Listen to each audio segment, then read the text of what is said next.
Aisha Williams moved through the world in a way most people couldn't understand. The morning sun warmed her face as she stepped out of her apartment building, white cane in one hand and a small backpack slung over her shoulder. At 23, she had been blind since birth, but she never once thought of herself as missing out on life. If anything, Aisha experienced the world more richly through her other senses, the symphony of sounds that painted pictures in her mind, the textures that told stories beneath her fingertips, and the subtle shifts in air that helped her navigate spaces. Her neighborhood in Philadelphia had been home for most of her life. She knew every crack in the sidewalk, every dip in the road, the exact spot where the bakery's warm, sweet smell would hit her nose each morning. Today was Tuesday, her favorite day of the week, training day. "Morning, Aisha," called Mr. Chen from his newspaper stand. His voice always carried the smile she couldn't see. "Good morning, Mr. Chen. How's business today?" She paused, tapping her cane lightly against the edge of the stand. "Same as always. Too many people reading news on phones now," he chuckled. "Your mother stopped by earlier. Said to remind you about dinner tonight." Aisha smiled. Her mom never trusted that she'd remember their weekly family dinners, even though she hadn't missed one in years. "Thanks for the reminder. I'll be there." She continued down the familiar path, her cane sweeping in gentle arcs before her. The morning bustle surrounded her. Footsteps hurrying past, snippets of conversation, a dog barking in the distance. For Aisha, this wasn't noise but information, each sound helping to build her mental map of the space around her. What most people in her neighborhood didn't know about Aisha was that beneath her calm, friendly exterior was a disciplined athlete. 7 years ago, when she was 16, her father had suggested she try Brazilian jiu-jitsu classes at a local gym that offered adaptive training. "I don't want to fight people." "Dad," she had protested at first. "It's not about fighting," her father had explained. "It's about understanding your body, feeling movement, and knowing you can protect yourself if you need to." Her first class had been awkward and frustrating. The instructor, Coach Thomas, hadn't known quite how to teach a blind student. But Aisha was patient, and so was he. They figured it out together, adapting techniques, finding ways for her to feel rather than see the movements. "Jiu-jitsu is perfect for you," Coach Thomas had told her after a few months of training. "It's all about feeling weight shifts, pressure, and balance. Your sensitivity to those things is already incredible." Now, 7 years later, Aisha was one of the most advanced students at the center. She had even started helping teach the beginners class once a month. The training had transformed her in ways that went beyond physical strength. It gave her a confidence that radiated from her, a quiet certainty in her movements that strangers often mistook for sightedness until they noticed the white cane. As she walked, Aisha slipped her wireless earbuds in and tapped her phone, bringing up her favorite podcast, The History of Everything. Today's episode was about ancient Egyptian astronomy, how they had mapped the stars without modern technology. She found it fascinating how people throughout history had found ways to understand the universe with whatever tools they had available. The sidewalk widened as she reached the main avenue. More people here, more sounds, more smells. Coffee from the corner cafe, exhaust from buses, someone's too strong cologne as they passed. Aisha adjusted her pace, slowing slightly to process the increased information. Her cane tapped against a trash can that hadn't been there yesterday, and she smoothly navigated around it. 3 blocks to go until the training center. The podcast host was explaining how the Egyptians had used water reflection to observe stars during daylight, when Aisha felt a slight change in the air around her. Someone was walking close behind her, matching her pace. Then another person, from the sound of the footsteps, joined on her left side. She didn't panic. This happened sometimes. People who didn't know how to properly pass someone with a white cane. She continued walking, slightly to the right to give them space to move past. They didn't pass. Instead, the footsteps stayed with her, and now she detected a third set. 3 people, walking in formation around her. Something in their pace felt intentional, predatory. Aisha kept her breathing steady, but her mind shifted into a different state, more alert, more aware. She turned down the volume on her podcast slightly, focusing more on the sounds around her. A laugh from behind, low and not friendly. The scuff of sneakers against concrete. The smell of cheap body spray. Aisha thought of the lessons Coach Thomas had drilled into all his students.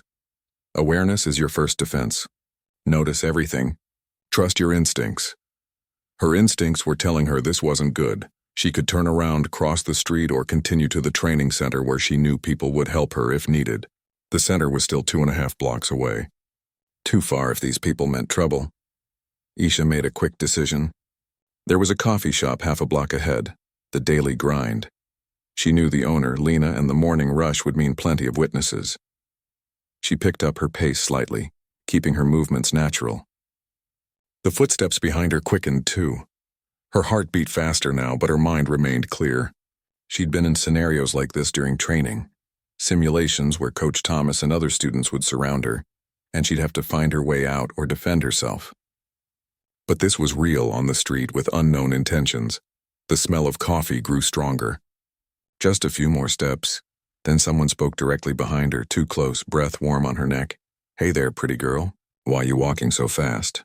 Aisha didn't respond, didn't turn her head. 20 more steps to the coffee shop door. "I'm talking to you," the voice came again, harder this time. A hand brushed against her backpack. 15 more steps. "What's wrong? You deaf too?" Another voice from her left now. Younger maybe, voice cracking slightly. 10 more steps. "She's got those fancy headphones on. Bet they cost a lot." The third voice from slightly ahead now, blocking her path. 5 more steps, but now someone was directly in front of her.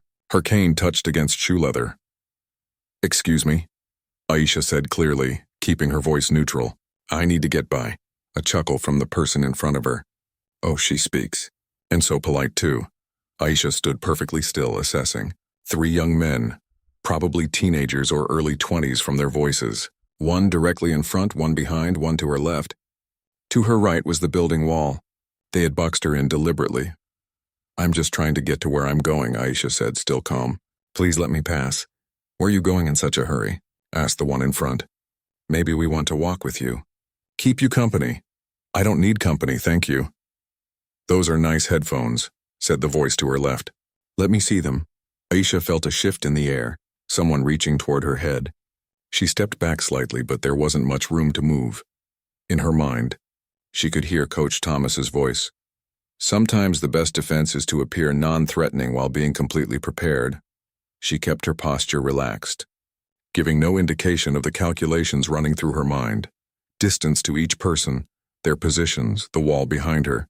The coffee shop still 5 steps away, but now blocked. "Look at her eyes, man. She can't see." This was a whispered comment from behind her, but Aisha's sensitive hearing caught it clearly. "For real? Hey lady, how many fingers am I holding up?" The one in front laughed, the sound sharp and mean. Aisha said nothing. But she was mapping everything. The slight wheeze in the breath of the one to her left. The scuff of rubber soles from the one in front as he shifted his weight. The faint smell of cigarettes from the one behind. 7 years of training had taught her patience. "Wait for the right moment. Don't rush, I think she's scared," said the one behind her, voice closer now. "I'm not scared," Aisha replied truthfully, "but I am going to be late if you don't let me pass." More laughter, the circle tightening around her. "Maybe we can help you get where you're going," the one in front said. "For a small fee. How about those headphones?" Aisha weighed her options. The coffee shop was close, but they had her surrounded. She could call out for help.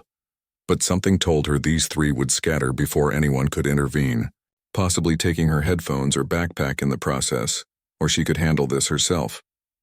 Slowly, deliberately, she reached up and removed her headphones, tucking them into her pocket. She adjusted her grip on her cane, feeling its familiar weight in her hand. "Last chance," she said quietly. "Please let me pass." The response was more laughter and the shuffle of feet as they closed in further. Aisha took a deep breath, centering herself. In the dojo, this was the moment. Before practice began, the calm focus before movement. What these 3 young men didn't understand was that they weren't surrounding a helpless blind girl. They were surrounding someone who had spent 7 years learning exactly how to handle a situation like this. The 3 young men had been hanging around the street corner since early morning, bored and looking for trouble. They weren't bad kids, not really. But they were at that dangerous age where showing off to each other mattered more than common sense. When they spotted Aisha walking confidently down the sidewalk, her white cane sweeping in front of her, they nudged each other and snickered. "Check it out," said the tallest one. A lanky kid named Dion who fancied himself the leader of their little group. "She can't see nothing." "So?" replied Trey. the smallest but often the cruelest of the three. What's that got to do with anything? The third boy, Kevin, just watched silently. He'd been dragged along by the other two as usual, trying to fit in but always feeling uncomfortable with their meaner impulses. I'm just saying, Dion continued. Look at those headphones she's got. Bet those are expensive. And she won't be able to identify us or nothing. Kevin frowned. Man, that's messed up. My aunt is blind. We're just gonna mess with her a little, Dion said, already moving to follow Aisha. Come on. They fell into step behind her, matching her pace. Kevin hung back a little, but followed anyway, not wanting to look weak in front of his friends. They had been walking this way for about half a block when Dion decided to make his move. Speeding up to walk alongside Aisha, "Hey there," he said, his voice artificially deep, trying to sound older than his 17 years. "Those are some nice headphones you got." Aisha didn't respond, continuing her steady pace. Her lack of reaction irritated Dion. "I'm talking to you," he said, louder this time, still no response. Trey circled around to her other side while Kevin reluctantly took position behind her. They had her boxed in now, slowing their pace to force her to slow down too. "Maybe she can't hear us," Trey said loudly. "Hey, lady!" He waved a hand in front of her face, laughing when she didn't react. Aisha could hear them perfectly well, of course. The podcast in her ears had become background noise as she focused on the three bodies surrounding her, tracking their positions through sound and air pressure. She'd been in situations like this before, not often, but enough to know that showing fear usually made things worse.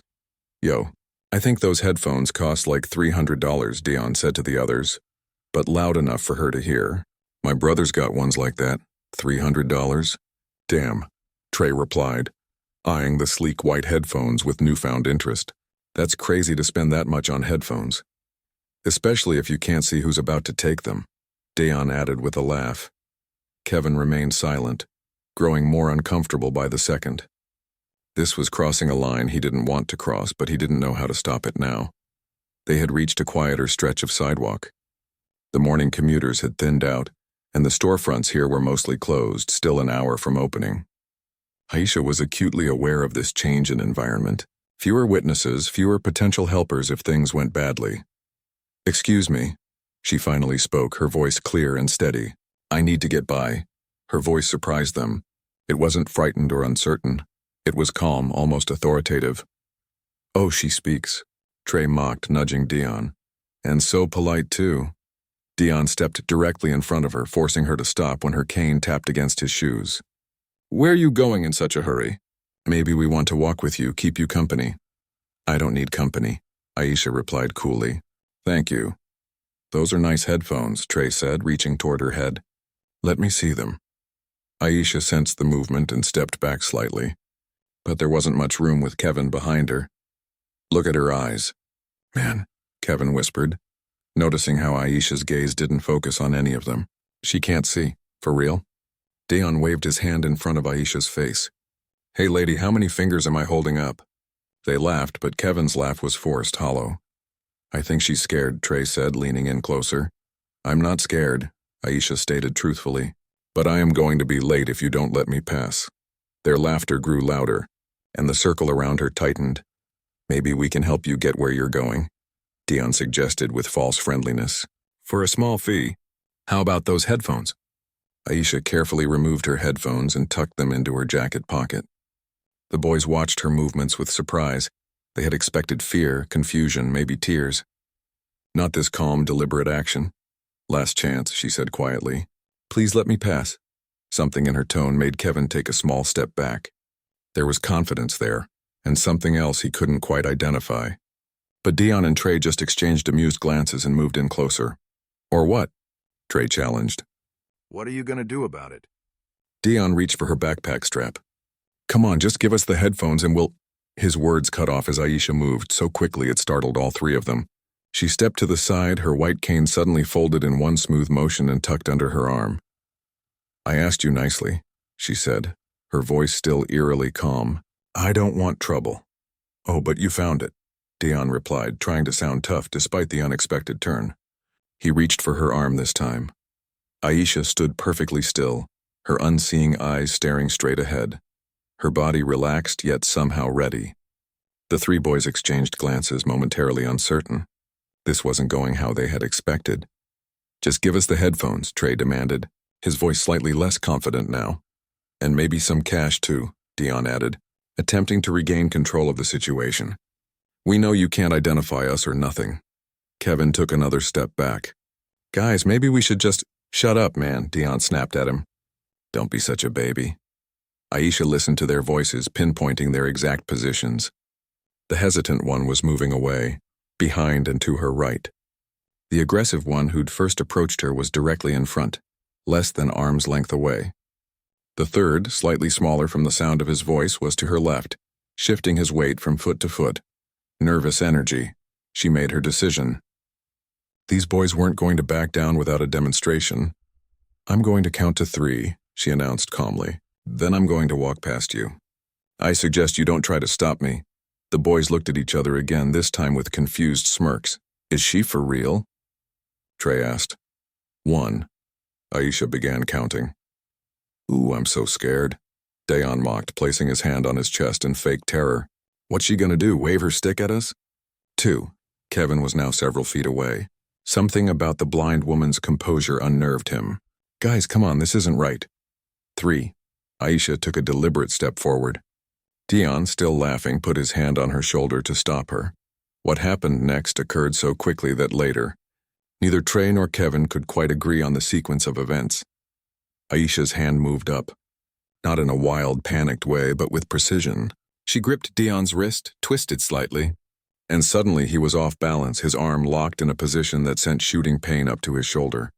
What the— he started to say. But Aisha had already moved again, stepping to the side and using his own momentum to send him stumbling forward. Trey, seeing his friend staggering, lunged at Aisha. Hey! She heard him coming, felt the displacement of air, and turned slightly. Her timing was perfect. Trey's forward momentum carried him right into a precise strike to his solar plexus. The air left his lungs in a whoosh and he doubled over, gasping. Dion had recovered his balance and came at her again, angry now. You're gonna regret that! Aisha was in full flow now, her movements fluid and economical. Years of training had made these defensive techniques second nature. She didn't need sight to know exactly where Dion was. His heavy breathing, his footfalls, even the rustle of his clothing told her everything she needed to know. She sidestepped his rush, trapped his extended arm, and in one smooth motion used his own weight and force against him. Dion found himself airborne for a split second before his back slammed into the sidewalk, knocking the wind out of him. Kevin watched in astonishment from a safe distance. The blind woman moved like nothing he'd ever seen before, not wild or frantic, but controlled and precise, like a dancer who knew every step by heart. Trey, still struggling to breathe normally, backed away. What the hell, lady? Are you crazy? Aisha stood in a balanced stance, face calm, unseeing eyes somehow seeming to look right through them. I told you I didn't want trouble. You didn't listen. Dion rolled onto his side, groaning. How did you— You can't even see. I don't need to see you to know where you are, Aisha replied simply. A small group of onlookers had gathered now, drawn by the commotion. Among them was Mrs. Patel from the florist shop, who recognized Aisha immediately. Aisha, is everything okay? She called out, hurrying forward. Everything's fine, Mrs. Patel, Aisha assured her, her voice returning to its usual friendly tone. These young men were just leaving. Kevin was already helping Dion to his feet. Come on, man. Let's go. Trey, still holding his midsection, backed away slowly. You're lucky people showed up, he muttered, but there was no conviction in his voice. No, Aisha corrected him quietly. You're lucky I showed restraint. The 3 boys retreated down the street, Dion limping slightly, Trey still having trouble breathing normally, and Kevin looking back over his shoulder with a mix of fear and grudging respect. Mrs. Patel reached Aisha's side. Should I call the police, Beta? Did they hurt you? Aisha shook her head, unfolding her white cane with a practiced flick of her wrist. No need for police. I don't think, though. I'll bother anyone else today, she smiled slightly. Besides, I'm late for my class. Class? What kind of class? Mrs. Patel asked, confused. Brazilian Jiu-Jitsu, Aisha replied with a small smile. I've been training for 7 years. Mrs. Patel's eyes widened as understanding dawned. So that's how you— I see, she chuckled. Well, I think those boys see too now. Hopefully they've learned something today, Aisha agreed. Now if you'll excuse me, I really am running late. As she continued down the sidewalk, Kane tapping rhythmically in front of her, the small crowd of onlookers parted respectfully. Someone started to clap, and soon others joined in. Aisha ducked her head, slightly embarrassed by the attention, but there was a small, satisfied smile on her face. She hadn't wanted the confrontation, hadn't gone looking for trouble, but she had been prepared for it when it found her. That preparation, years of disciplined training, countless hours of practice, had paid off when she needed it most. As she approached the training center, she could hear Coach Thomas's voice in her head. The best self-defense is the kind you never have to use. But if you do have to use it, make it count. Today she had made it count. The atmosphere shifted like a sudden change in weather. One moment Aisha stood surrounded by 3 threatening young men. The next she had transformed from potential victim to something else entirely. The change wasn't just in her stance or expression, but in the very air around her, as if the molecules themselves had rearranged to accommodate this new reality. Aisha carefully folded her white cane with practiced movements, each click of the collapsing sections precise and deliberate. She placed it against the brick wall behind her, her fingers lingering for just a moment on its familiar surface. That cane had been with her for years, guiding her through a world designed for the sighted. But right now, she didn't need it. The 3 young men watched her movements with growing confusion. This wasn't how things were supposed to go. The script they had been following, 3 tough guys intimidating a vulnerable target, had suddenly been rewritten without their permission. "What are you doing?" asked the tallest one, Dion, his voice betraying a hint of uncertainty that hadn't been there before. Aisha didn't answer immediately. Instead, she took a deep breath, centering herself.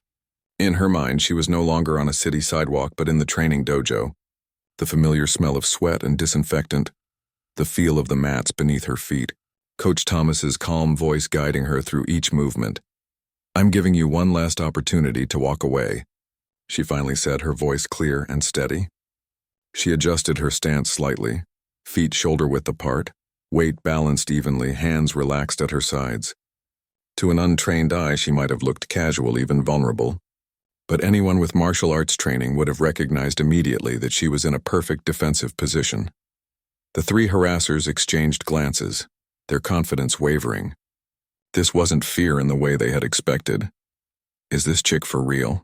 snickered Trey, the smallest of the 3, trying to mask his growing discomfort with bravado. "What's she gonna do, karate chop us?" He made a chopping motion with his hand, accompanying it with a poor imitation of a martial arts movie sound effect. Dion laughed, but it sounded forced even to his own ears. "Look, just give us the headphones and whatever cash you got and we'll let you go on your way. No need to make this complicated." Kevin, who had been reluctantly going along with his friends, took a small step back. Something about the blind woman's composure made him nervous. It reminded him of a nature documentary he'd once seen, how a seemingly docile animal could transform in an instant when threatened, revealing its true capabilities. "Guys," he said quietly, "maybe we should just leave her alone." "Shut up," Dion hissed, not taking his eyes off Aisha. Her unseeing gaze was fixed somewhere over his left shoulder, but somehow he felt like she was looking right through him, seeing things he couldn't. "I've asked you politely to let me pass," Aisha stated calmly. "I've given you chances to walk away. What happens next is your choice." Dion's pride wouldn't let him back down now, especially not in front of his friends. He stepped forward, reaching for her arm. "Listen, lady." That was as far as he got. Aisha moved with a fluidity that seemed impossible. One moment she was standing still. The next she had shifted to the side, catching Dion's outstretched hand and using his own momentum against him. He found himself suddenly off balance, stumbling forward as she sidestepped gracefully. "What the—" he started. But Aisha wasn't finished. With precision that came from thousands of repetitions in training, she maintained her grip on his wrist, applied pressure to exactly the right point, and suddenly Dion felt a shooting pain up his arm. His body instinctively bent forward to relieve the pressure, leaving him completely vulnerable. Trey, seeing his friend in trouble, rushed forward without thinking. "Hey!" Aisha heard him coming, his quick footsteps, the rustle of his clothing, his accelerated breathing. She didn't need eyes to track his approach. Years of training had heightened her other senses to compensate for her lack of sight. She could feel the displacement of air as he moved, hear the subtle change in the acoustics of the space. As Trey reached her, Aisha released Dion with a push that sent him sprawling to the sidewalk. In the same fluid motion, she pivoted to face the new threat. Trey swung wildly, but his fist met only air as Aisha ducked beneath it. She came up inside his guard, one hand finding his solar plexus with unerring accuracy. The strike wasn't delivered with rage or excessive force, just enough to drive the air from his lungs. Trey doubled over, gasping, his eyes wide with shock and confusion. Kevin backed away further, hands raised. "I didn't want any part of this," he said quickly. "I'm sorry." Aisha acknowledged him with a slight nod but kept her attention divided between the other two. Dion was getting back to his feet, fury replacing his initial shock. Trey was still trying to catch his breath, bent over with hands on his knees. "You're gonna regret that," Dion snarled, embarrassment fueling his anger.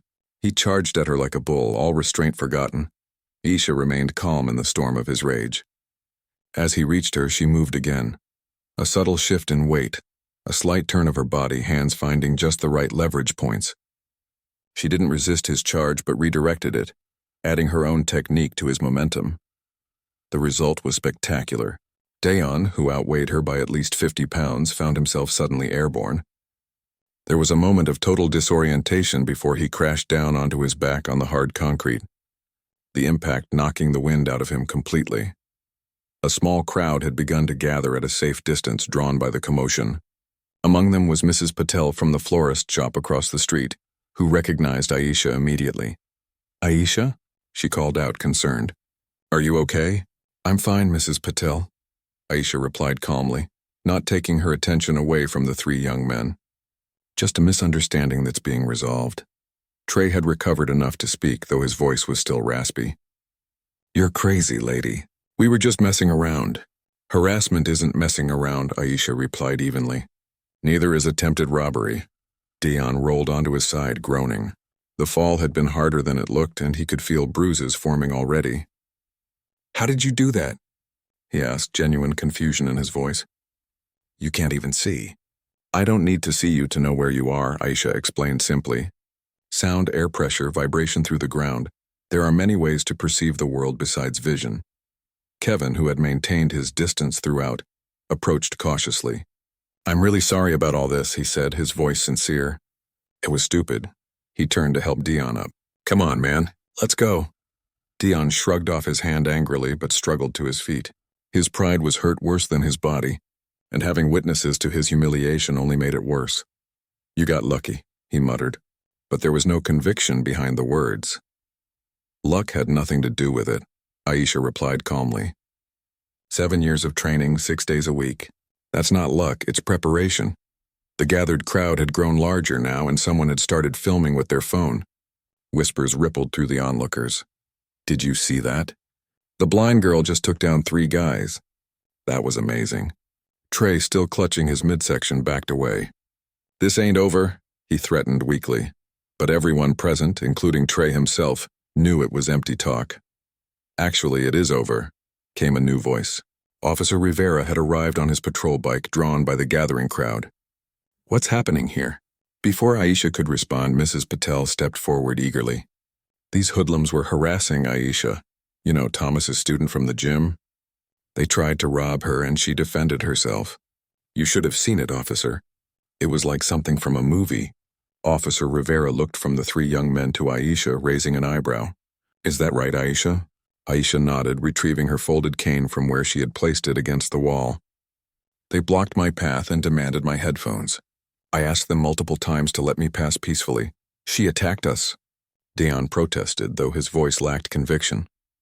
"After you threatened her," pointed out a woman from the crowd. "I saw the whole thing." "Me too," added another bystander. The blind lady gave them every chance to walk away. Officer Rivera sighed, recognizing Dayon and Trey from previous or incidents around the neighborhood. "You boys never learn, do you?" He turned to Kevin. "You're new. What's your name?" "Kevin Wilson, sir," the boy replied nervously. "Well, Kevin Wilson, you're picking the wrong friends," Officer Rivera said sternly. "As for you two," he continued, looking at Dion and Trey, We're going to have a chat down at the station. I think your parents would be interested to hear about this. What about her? Dion demanded, pointing at Aisha. She assaulted us. Self-defense isn't assault, Officer Rivera replied calmly. And given the number of witnesses, I think we have a pretty clear picture of what happened here. He turned to Aisha. Do you want to press charges, Aisha? Aisha considered for a moment. I think they've learned their lesson today, she finally said. But if they harass anyone else in the future, I would reconsider. Officer Rivera nodded. Fair enough. He turned back to the three young men. Consider yourselves lucky. Now, Dion and Trey, you're coming with me to call your parents. Kevin, I'm letting you go with a warning this time, but I better not see you hanging around with these two again. Kevin nodded quickly, relief visible on his face. Yes, sir. Thank you, sir. As Officer Rivera led Dion and Trey away, the crowd began to disperse, many of them stopping to check on Aisha or offer words of admiration. That was incredible. Where did you learn to do that? Are you a black belt or something? Aisha answered politely but briefly, a little uncomfortable with the attention.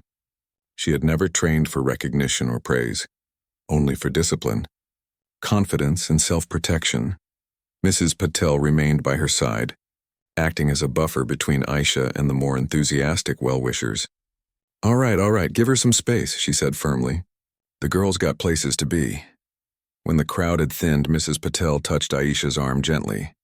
Are you sure you're okay, Beta? That was quite an ordeal. Aisha smiled, her composure never having wavered. I'm fine, Mrs. Patel, truly. Just a little delayed for my class. Your class? After all this, you're still going to class?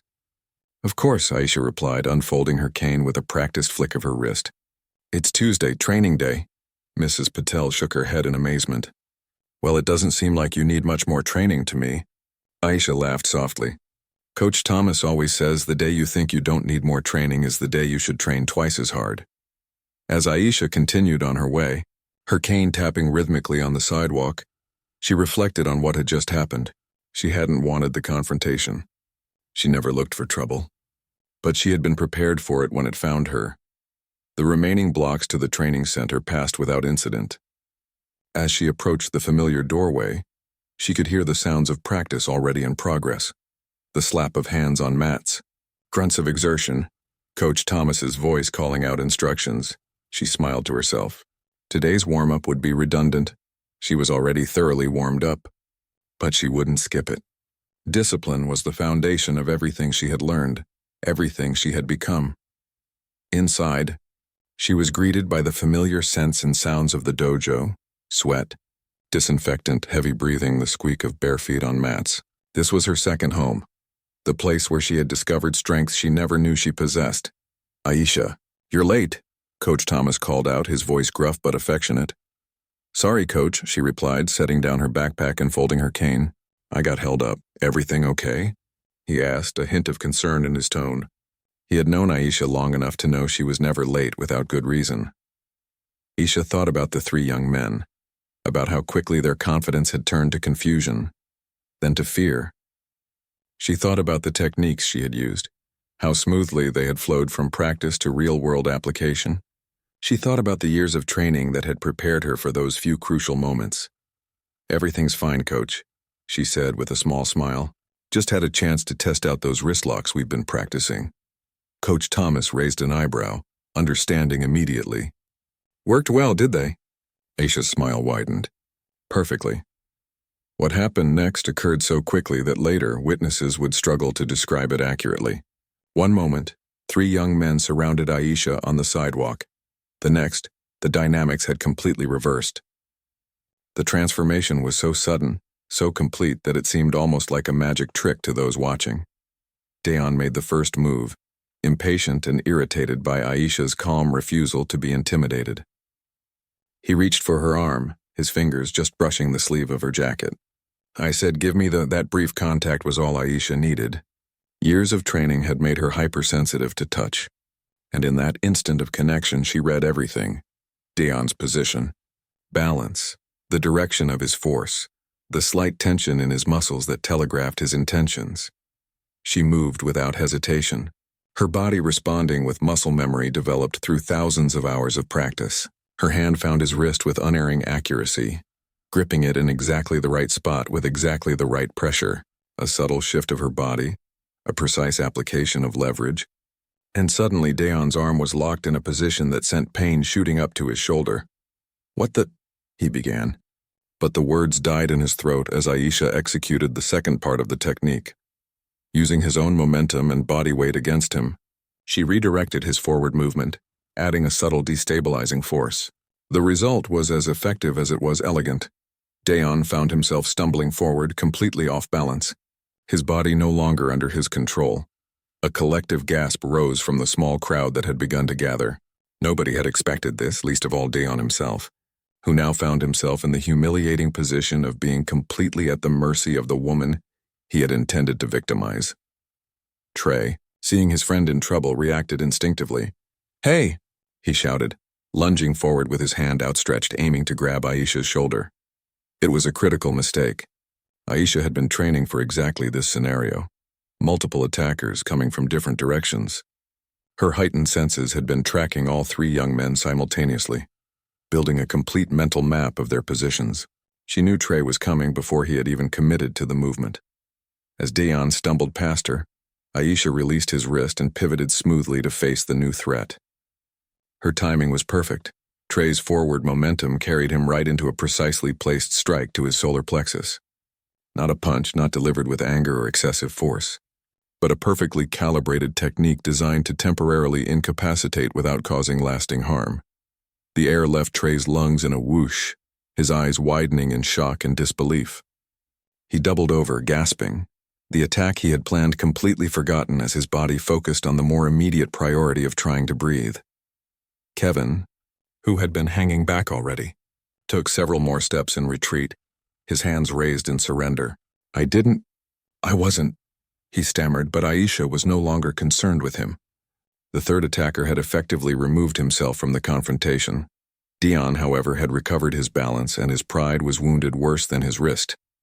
The sight of his friend gasping for air, combined with the murmurs and exclamations from the gathering spectators, fueled his anger. He turned back toward Aisha, face contorted with rage. "You're gonna pay for that," he snarled, abandoning all pretense of cool intimidation. He charged at her with arms outstretched, intending to tackle her to the ground. For Aisha, time seemed to slow. In the dojo, Coach Thomas had drilled them endlessly on how to handle this exact scenario. An angry, charging opponent with a significant size advantage. The key, he always emphasized, was to use that anger, that momentum, that size difference as weapons against the attacker. She waited until the last possible moment, gauging Dayan's approach through sound and air pressure. Then, with timing honed through years of practice, she stepped slightly to the side while extending her hands to make contact with his upper body.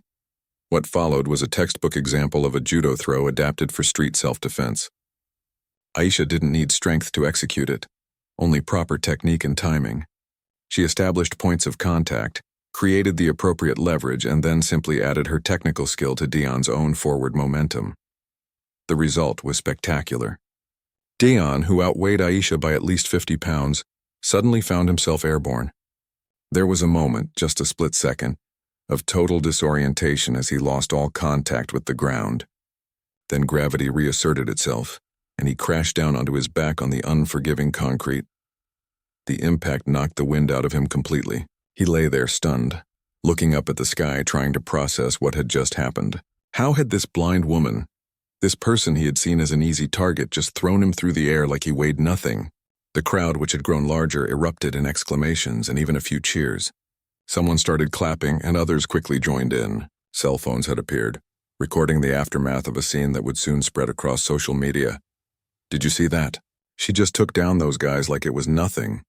That's the most amazing thing I've ever seen." Aisha stood calmly in the center of it all, her stance balanced and ready but not aggressive. Her unseeing eyes stared straight ahead, not focused on any of the three young men, yet somehow conveying absolute awareness of everything around her. Trey had managed to straighten up partially, though he still held one arm protectively across his midsection. "You're crazy," he gasped, his voice strained. "We were just messing around." "Harassment isn't messing around," Aisha replied evenly. "Neither is attempted robbery." An older woman pushed through the crowd, concern written across her face. "Aisha, is that you?" Are you all right? It was Mrs. Patel from the florist shop who had known Aisha since she was a child. I'm fine, Mrs. Patel, Aisha assured her, her voice returning to its usual friendly tone. Just a minor disagreement. Minor? You just… Mrs. Patel gestured at the three young men, at a loss for words to describe what she had just witnessed. By now, Kevin had approached Dion and was helping him to his feet. Come on, man. Let's go. This was a bad idea from the start. Dion shrugged off his hand angrily but struggled upright. His pride was hurt worse than his body, and having witnesses to his humiliation only made it worse. You got lucky, he muttered, but there was no conviction behind the words. Luck had nothing to do with it, Aisha replied calmly. 7 years of training, 6 days a week. That's not luck, it's preparation. Officer Rivera arrived on his patrol bicycle, drawn by the crowd. What's going on here? He asked, looking around at the gathered spectators, the three disheveled young men, and Aisha standing calmly at the center of it all. Before Aisha could respond, several voices from the crowd jumped in. These guys were harassing her. They tried to rob her and she defended herself. You should have seen it, officer. It was incredible. Officer Rivera held up a hand to quiet the excited voices. One at a time, please. He turned to Aisha, whom he recognized from the neighborhood. Aisha, right? You're Thomas's student from over at Eastside Martial Arts? Aisha nodded. Yes, officer. Want to tell me what happened here? Aisha explained the situation concisely, how the three young men had surrounded her, demanded her headphones, and attempted to intimidate her. How she had given them multiple opportunities to walk away, how she had been forced to defend herself when they wouldn't back down. Throughout her explanation, she remained composed and matter-of-fact, without embellishment or exaggeration. It was this calm recounting more than anything else that lent credibility to her version of events. Officer Rivera turned to the three young men. And your side of the story? Dion and Trey exchanged glances, neither eager to admit they had been bested by a blind woman they had thought would be an easy target. Kevin, however, stepped forward. She's telling the truth, he admitted, not meeting the officer's eyes. We were being stupid. Dion and Trey thought it would be easy to take her headphones because, well, he trailed off. Embarrassed. Because she's blind, Officer Rivera finished for him. His voice flat. Kevin nodded miserably. Officer Rivera sighed. Dion and Trey, why am I not surprised to see you two involved in something like this? He knew both young men from previous minor incidents around the neighborhood. Looks like you picked the wrong target this time. She assaulted us, Dion protested weakly. Several voices from the crowd immediately contradicted him. That's not what happened at all. You went after her first. She gave you every chance to walk away. I have it all on video, added a college student near the front of the crowd, holding up his phone. Started recording when I saw them surrounding her. Officer Rivera nodded. I'll need a copy of that. He turned back to the three young men. So here's what's going to happen. We're going to go down to the station and call your parents. What about her? Trey demanded, pointing at Aisha. She's the one who attacked us. Self-defense isn't assault, Officer Rivera replied calmly. And given the number of witnesses and video evidence, I think we have a pretty clear picture of what happened here. He turned to Aisha. Do you want to press charges? Aisha considered for a moment. She thought about other potential victims, people who might not have her training, her skills, her ability to defend themselves. But she also thought about three young men, making stupid choices that could derail their futures if those choices led to criminal records. I think they've learned their lesson today, she finally said. But if they harass anyone else in the future, I would reconsider. Officer Rivera nodded, respect evident in his expression. Fair enough. He turned back to the three young men. Consider yourselves lucky. Very lucky. Now you're coming with me to call your parents and have a serious discussion about your choices today. As Officer Rivera led the three away, the crowd began to disperse, many stopping to express admiration or concern to Aisha. That was amazing. Where did you learn to do that? Are you okay? Can I call someone for you? I've never seen anything like that in my life. Aisha answered politely but briefly, a little uncomfortable with the attention. Mrs. Patel stayed by her side, acting as a buffer between her and the more enthusiastic well-wishers. All right, give her some space, Mrs. Patel said firmly. The girl's got places to be. When the crowd had thinned, Mrs. Patel touched Aisha's arm gently. That was quite something, Beta. I had no idea you could do. Well, any of that. Aisha smiled. It's just training, Mrs. Patel. I've been practicing for a long time. Well, I've never seen training like that before, Mrs. Patel exclaimed. You moved like water. So fast, so smooth. She paused, then added more softly. You know, those boys could have really hurt you. They could have tried, Aisha corrected gently, but I wasn't going to let that happen. Mrs. Patel shook her head in amazement. Well, I think you've taught everyone around here a valuable lesson today. Never judge someone by what you think are their limitations. Aisha nodded, retrieving her folded cane from where she had placed it against the wall. That's what Coach Thomas always says. Our only true limitations are the ones we accept in our minds. As she unfolded her cane with a practiced flick of her wrist, a young girl approached hesitantly, her mother standing a few steps behind. Excuse me, the girl said, her voice shy but determined. That was really cool what you did. I wanted to know. Could I learn to do that too? Aisha turned toward the voice, a warm smile spreading across her face. Of course you can. Anyone can learn with practice and dedication. Even though I'm just a kid, the girl pressed. And a girl? Especially because you're a girl, Aisha replied. Being able to protect yourself is one of the most important skills anyone can have. The dojo where I train has classes for all ages. The girl's mother stepped forward. Could we get the name of your instructor? My daughter has been asking about self-defense classes, and after seeing what you did today, Aisha reached into her backpack and pulled out one of Coach Thomas's business cards that she always carried. His name is Coach Thomas. Tell him Aisha sent you. After they had gone, Mrs. Patel sighed. Look at you, inspiring the next generation already. Your parents must be so proud, they worry, Aisha admitted with a small laugh. Even after all this time, they still worry. But yes, I think they're proud too. She checked the time on her talking watch. I should go. I'm already late for class. Mrs. Patel's eyes widened. You're still going to class? After all this excitement? Of course, Aisha replied as if it were the most natural thing in the world. It's Tuesday, training day. As she continued down the sidewalk, her cane tapping rhythmically in front of her, Aisha reflected on what had just happened. She hadn't gone looking for trouble. She never did. But she had been prepared when trouble found her, and perhaps, just perhaps, she had changed some minds today. About what it meant to be blind. About what it meant to be a woman. About the danger of making assumptions based on appearances. She smiled to herself as she approached the familiar doorway of the training center. Coach Thomas was going to love this story.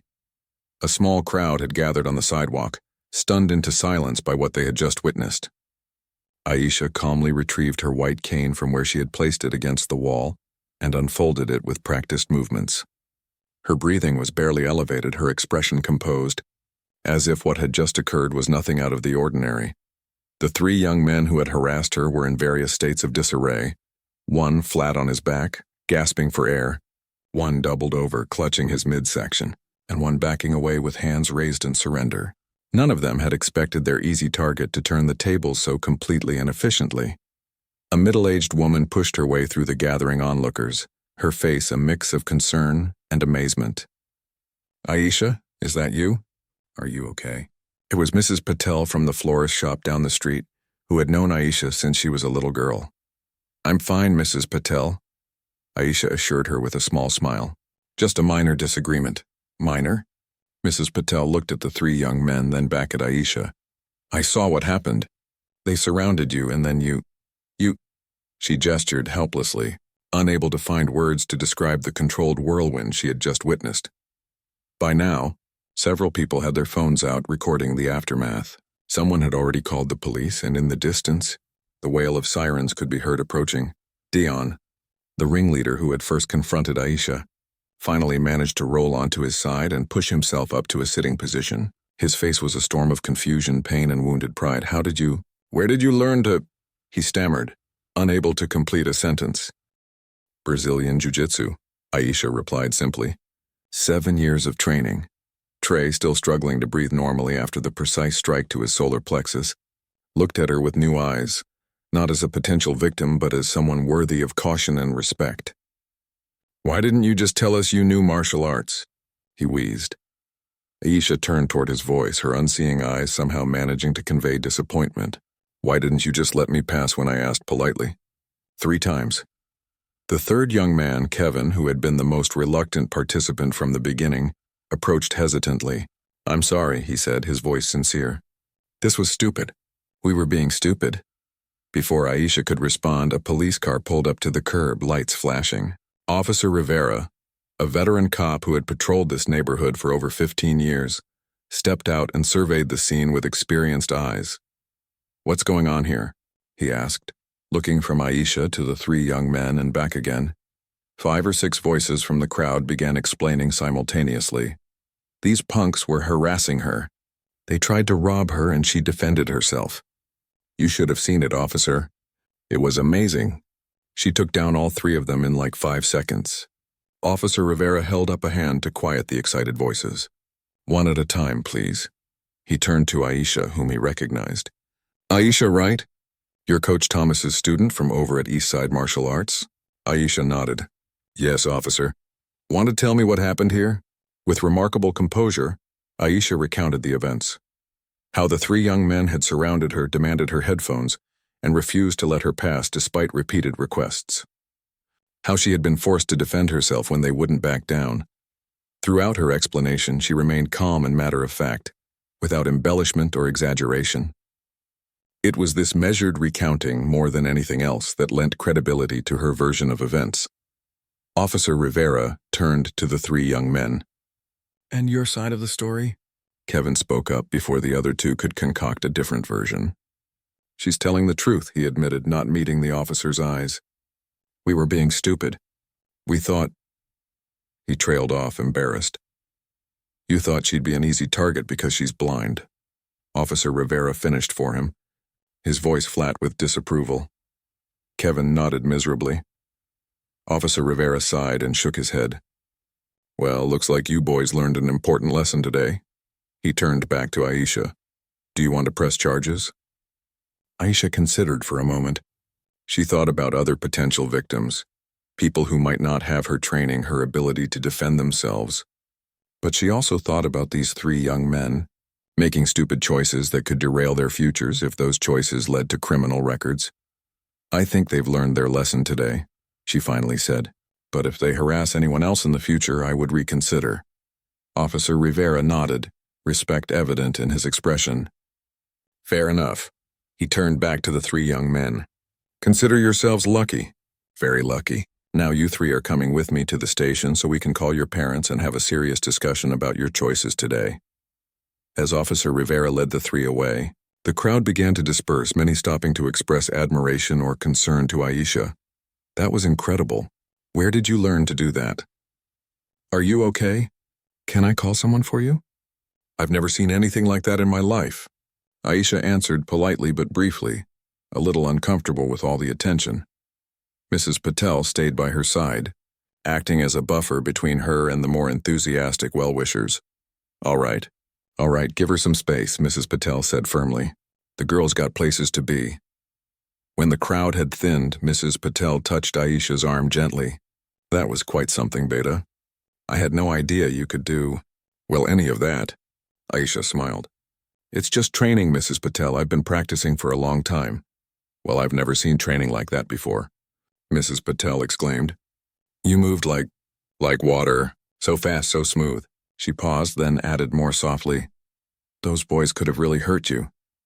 They could have tried, Aisha corrected gently, but I wasn't going to let that happen. Mrs. Patel shook her head in amazement. Well, I think you've taught everyone around here a valuable lesson today. Never judge someone by what you think are their limitations. A young girl who had been watching from behind her mother's legs stepped forward hesitantly. Excuse me, she said, her voice small but determined. That was really cool what you did. I wanted to know. Could I learn to do that too? Aisha turned toward the voice, a warm smile spreading across her face. Of course you can. Anyone can learn with practice and dedication. Even though I'm just a kid? The girl pressed. And a girl? Especially because you're a girl, Aisha replied. Being able to protect yourself is one of the most important skills anyone can have. The dojo where I train has classes for all ages. The girl's mother stepped forward. Could we get the name of your instructor? My daughter has been asking about self-defense classes, and after seeing what you did today, Aisha reached into her backpack and pulled out one of Coach Thomas's business cards that she always carried. His name is Coach Thomas. Tell him Aisha sent you. After they had gone, Mrs. Patel sighed. Look at you, inspiring the next generation already. Your parents must be so proud. They worry, Aisha admitted with a small laugh. Even after all this time, they still worry. But yes, I think they're proud too. She checked the time on her talking watch. I should go. I'm already late for class. Mrs. Patel's eyes widened. You're still going to class? After all this excitement? Of course, Aisha replied as if it were the most natural thing in the world. It's Tuesday, training day. As she continued down the sidewalk, her cane tapping rhythmically in front of her, Aisha reflected on what had just happened. She hadn't gone looking for trouble. She never did. But she had been prepared when trouble found her. The remaining blocks to the training center passed without incident. As she approached the familiar doorway, she could hear the sounds of practice already in progress. The slap of hands on mats, grunts of exertion, Coach Thomas's voice calling out instructions. Inside, the familiar scents and sounds of the dojo surrounded her. Sweat, disinfectant, heavy breathing, the squeak of bare feet on mats. This was her second home, the place where she had discovered strength she never knew she possessed. Aisha, you're late, Coach Thomas called out, his voice gruff but affectionate. Sorry, Coach, she replied, setting down her backpack and folding her cane. I got held up. She could sense him approaching, feel the vibrations of his heavy footsteps through the floor. Coach Thomas was a big man, a former competitor who had transitioned to teaching after a knee injury ended his competitive career. His size had initially intimidated Aisha when she first started training, but she had quickly learned that beneath his imposing exterior was a patient, perceptive teacher. Everything okay? He asked, a hint of concern in his tone.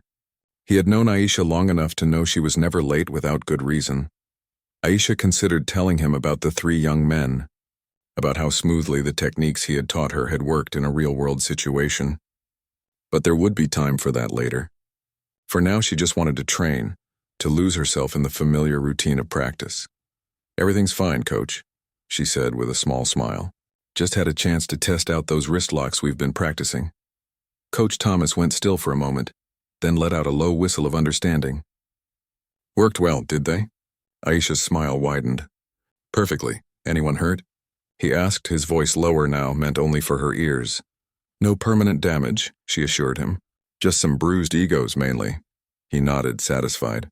Good, we train to protect, not to harm. That's always been our philosophy here. I remember, Aisha said softly. It had been one of the first lessons Coach Thomas had taught her, on her very first day of training 7 years ago. A nervous 16-year-old girl, she had admitted her fears about learning to fight. I don't want to hurt people, she had told him. That's exactly the right attitude, he had replied. We don't train to hurt people. We train so that we never have to. But if that day comes when someone leaves us no choice, we train to be ready. Today had been that day, and she had been ready. Go get changed, Coach Thomas told her, his voice returning to its normal instructional tone. We're working on transitions from guard today. Adam needs a partner. Yes, Coach, Aisha replied, heading toward the women's changing room. As she changed into her gi, the standard uniform for jiu-jitsu training, she could hear the other students practicing. The familiar sound centered her, bringing her fully into the present moment after the adrenaline of the street confrontation. When she stepped onto the mats, barefoot and wearing her blue belt tied securely around her waist, she felt completely at home. Here her blindness had never been treated as a limitation, but simply as a different starting point. Here she was not the blind girl, but just Aisha, dedicated student, supportive training partner, occasional assistant instructor for the beginners class. Aisha called Adam, one of her regular training partners. Over here. Coach says we're working together today. She made her way across the mats toward his voice, navigating the space with the ease of long familiarity. No cane needed here. She knew every inch of this dojo by heart. Hey, Adam, she greeted him. Sorry I'm late. No problem, he replied. Everything okay? You're usually the first one here on Tuesdays. Aisha smiled. Everything's fine. Just had an unexpected situation to handle on the way. Well, you're here now, Adam said, Ready to work on these guard transitions? I've been having trouble with the sweep when the opponent bases out. Sure, Aisha replied, settling into the training mindset. Let me feel how you're doing it. As they began to practice, Aisha felt the last of the tension from the street confrontation melt away. Here on the mats, working through technical problems with a trusted partner, she was in her element. Later, as class was winding down, Coach Thomas called everyone together for the closing circle, a tradition at the end of each training session. Before we finish today, he said, I want to remind everyone why we train. It's not about winning competitions, though those are fun. It's not about getting the next belt, though that's a worthy goal. It's about becoming the best versions of ourselves. Strong, confident, disciplined. It's about being prepared for whatever challenges life throws at us. His gaze settled on Aisha, and though she couldn't see it, she could feel the weight of his attention. Sometimes, those challenges come when we least expect them, he continued. When that happens, you'll discover whether your training has become part of you or is just something you do a few times a week in the dojo. After class, as Aisha was gathering her things, Coach Thomas approached her again. So, he said casually, you going to tell me what really happened today? Aisha smiled. She should have known he wouldn't let it go. 3 guys thought I'd be an easy target, she said simply. I showed them otherwise. How many? 3, Aisha replied. But only 2 were really committed to it. The 3rd one was just going along. Coach Thomas was silent for a moment. Then you handled it alone? No one helped you? Aisha nodded. It happened pretty fast. They surrounded me, demanded my headphones. I asked them to back off 3 times. When they didn't, she shrugged. I used what you taught me. Which techniques? Wrist lock to off-balance the first one. Strike to the solar plexus for the second. Hip throw for the first one when he came back angrier. Coach Thomas let out a low whistle. Textbook applications in a street scenario. Not easy to do under pressure. It felt natural, Aisha admitted. Like the thousands of repetitions in here just took over. I didn't have to think about it. That's what proper training does, Coach Thomas said, pride evident in his voice. It becomes part of you, so when you need it, it's just there. He paused. Are you okay? Not physically, I can see you're fine there. But mentally? First real self-defense situation can be intense. Aisha considered the question seriously. I'm okay, she said finally. I didn't want to hurt them. I just wanted them to stop. To leave me alone, she paused. I think they learned something today. I know they did, Coach Thomas replied. And so did anyone else who saw it happen. You've been changing perceptions in this dojo for 7 years, Aisha. Today, you changed some perceptions out there in the world too. As Aisha walked home later, her cane tapping rhythmically on the familiar sidewalks, she reflected on Coach Thomas's words. She had never set out to change perceptions or challenge stereotypes. She had just wanted to learn how to protect herself, how to move through the world with confidence. But perhaps that was exactly how perceptions changed, not through grand gestures or speeches, but through ordinary people living their lives with extraordinary determination, through a blind girl who refused to be limited by others' expectations, through moments like today when someone's assumptions were shattered in the span of a few seconds. Her phone rang. Her mom, right on schedule for their daily check-in call. Hi, Mom? She answered cheerfully. Aisha, how was your day, sweetheart? Aisha smiled to herself, thinking about how to explain the day's events without causing her mother to worry even more than she already did. Oh, she replied casually. Just the usual Tuesday. Nothing I couldn't handle.